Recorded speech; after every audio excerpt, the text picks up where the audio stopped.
I'd like to ask all the presenters to come up, and if you have any questions, if you need to leave, just please leave quietly. We're going to take 5 to 7 minutes for questions if anyone has any. Maybe while the other speakers are coming up, Eric, I'll just ask you a first question. You talked a lot about obviously the metrics and the measurement of the FLS scores, but what about using your automated system, which is very clever, to provide feedback to the trainees? So currently we look at motion analysis, smoothness, which path length, which isn't really that useful to give that metric back to the trainee, but a lot of what you're showing here, may be much more useful. Is that something that you're looking at or that you see as being possible? Absolutely. I think, absolutely. That's a great question, because I think the value that's probably the greater value.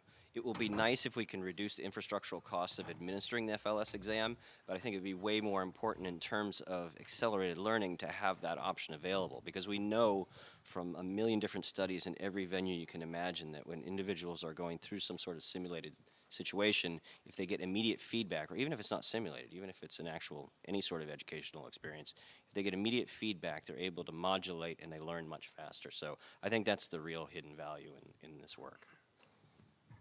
Any questions from the audience? Brian? Brian Duncan from Houston. Chris, the gaming thing is interesting, but as a person who's never been that attracted to games, either board games or electronic, and I know there's generational things, but I think there's also individual things within generations where some people are really turned on by the gaming environment and others are not. Can you speak a little bit about that variability and how that works with this whole motivational process?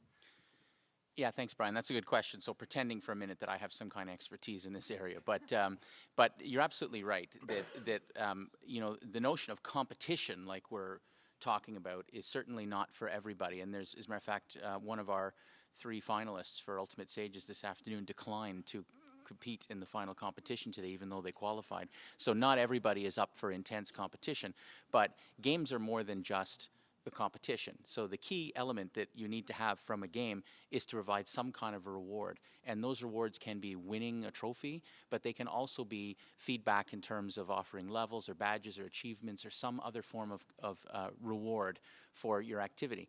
We're already living in a completely gamified world. You just don't realize it. I mean, every time you get air mile or airline reward points or whatever, you put a card down, I mean, you're accumulating experience points. You're leveling up for something that is going to be a reward for you. But I mean, at the end of the day, it's just measuring what the reward is. So Obama is president right now in no small part because they completely mastered Net 2.0 and the social media aspect. But part of that was not just that they went out there and used all of that aspect of social media, but they offered all of the supporters an entire incredibly complex infrastructure of scoring points and leveling up and getting rewards in exchange for how hard they worked, on his campaign. So we already live in that completely gamified world, and so it would be easy for somebody to say, I don't really want to compete, or I'm not really a first-person shooter video game guy, despite the fact that correlates seemingly with better surgery.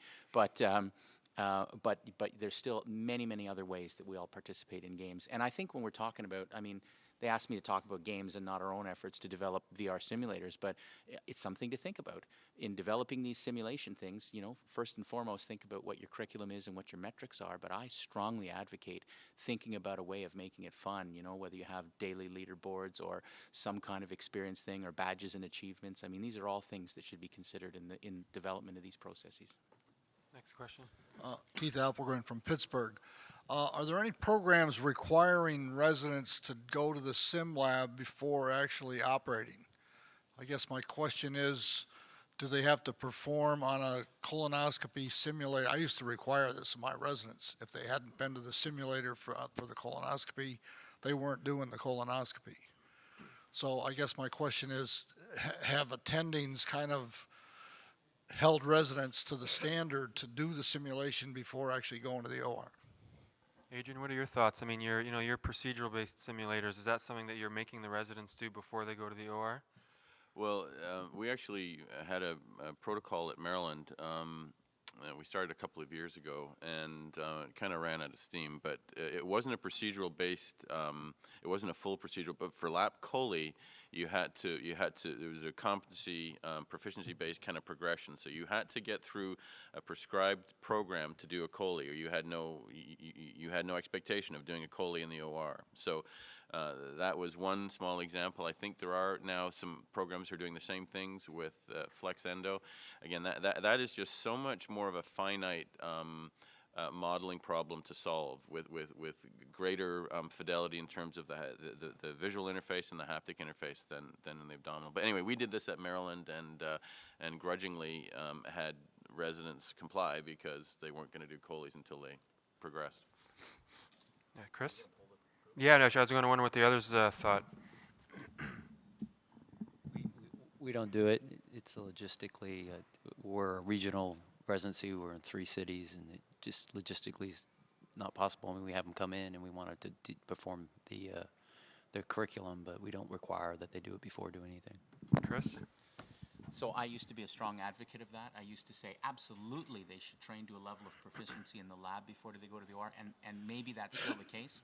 But the one thing to keep in mind is when we're talking about intrinsic and extrinsic motivators and carrots and sticks, a high-stakes exam where if you fail, there's a penalty for failing is not a good learning environment. So give it, like, my kids downloaded Jetpack Joyride on my iPad. I'm a master of Jetpack Joyride now. And the cool thing about it is it doesn't matter how many times I die on the first screen, there's no penalty for that. I just keep playing it again and again, and eventually now I'm like, almost as good as my 7-year-old. So, letting them train in a simulated environment where there's just reward for what they do actually turns that extrinsic motivator into an intrinsic motivator. Eric? So we actually did it with a robot with our attendings for credentialing. The hammer has fallen, and we said you can't get on the robot anymore because we had a problem with having access to it. So what we said is you have to have time in on the simulator because now we have the simulator for the robot. And I've asked several times to do the same for laparoscopy with procedure-specific stuff, just like Adrian was saying.